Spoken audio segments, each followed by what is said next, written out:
Сіз таңғаласыз, бірақ 6 ай бойы күн батпайтын сондай жерлер бар екен. Күн батайын деп жатырған сияқты болады да, қараңыздар, қайтадан айналып өтіп кетеді. Бұл шындық, және осындай жерлер бар. Географияның пайдасы өте көп. Оны қарапайым түрде түсінуге болады. Мысалы, жер өз-өзінен айналып жатырған кезде күнді қараңыздар. Ол кейбір жерлерге тіке түседі, сол үшін ыстық болады, ал кейбір жерлерге дұрыс түспейді. Міне қараңыздар, мысалы, күн осы шеттерге дұрыс түспейді екен.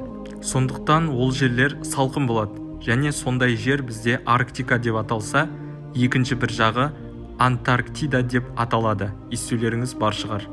Міне осы суреттен түсінсеңіздер болады. Енді мұқият тыңдаңыз. 6 ай бойы бір жақта күн батпай тұрады, сосын 6 ай бойы ол жақта түн бола береді. Ал 6 ай бойы екінші жақта түн болып жатырады, содан кейін 6 айдан кейін ол да ауыса береді. Қарама-қарсы. Сонда қараңғылық болып тұрады күндізде ол жақта. Осындай.